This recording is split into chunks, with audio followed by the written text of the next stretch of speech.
সামনে তো সেপ্টেম্বর মাস। এই মাসটা আমার জন্য অনেক বেশি স্পেশাল, কারণ আমার রাজপুত্রের বার্থডে। সেই উপলক্ষে নিজেকে আর জয়কে নিয়ে এবার সুখবর দিল অপু বিশ্বাস। ভিউয়ার্স, বিস্তারিত জানতে হলে পুরো ভিডিওটিকে না টেনে শেষ পর্যন্ত দেখতে থাকুন। কি করে পার্লার ইনক্রিজ করতে হয় সবকিছু নিয়ে কিন্তু আমাদের এই আয়োজনটা থাকছে। এবার ক্যামেরার সামনে এসে অপু বিশ্বাস জয়কে নিয়ে আর নিজেকে নিয়ে সুখবর দিল। কি সেই সুখবর? হুট করেই ক্যামেরার সামনে হাজির হন মিষ্টি লোকে অপু বিশ্বাস। সেখানে সবুজ কালারের টপে তাকে ধরা দিতে দেখা যায়। বেশ সিম্পল লুকে তাকে দেখতে বেশ ভালোই লাগছিল।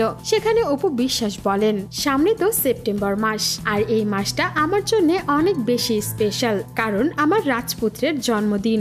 আর এই উপলক্ষে Apu Biswas signature by AB parlour and boutiques আর পাশাপাশি মাসুদ খান বিউটি জোন থেকে ব্রাইডালের মাস্টার ক্লাস আর পার্লার ম্যানেজমেন্টের উপরে ক্লাস নিতে চলেছে। আর একটি ফ্যাশন শোর ব্যবস্থাও করেছে তারা দুইজন মিলে। তাই অপু বিশ্বাস তার ভক্তদের কাছে অনুরোধ করেন তাড়াতাড়ি রেজিস্ট্রেশন করে ফেলতে। আর এত আলোচনা সমালোচনার পরও যে অপু বিশ্বাস হুট করেই এইভাবে এসে সুখবর দেবে দর্শকদের, তা কেউ ভাবতেই পারেনি। সেখানে অপু বিশ্বাসকে দেখে মনেই হচ্ছিল না যে তার উপর দিয়ে 2 দিন আগে কি ঝড় গেছে। সেই সবকিছুর তোয়াক্কা না করে সাকিবের দেওয়া কষ্টকে ভুলে এবার নিজের পায়ে নিজে দাঁড়িয়ে যাচ্ছেন তিনি। নতুন করে আরো একটি কাজে নিজেকে যুক্ত করে ফেলেছেন। আর জয়ের বার্থডেতে যে স্পেশাল কিছু হবে তারও ইঙ্গিত দিয়ে দিলেন তিনি।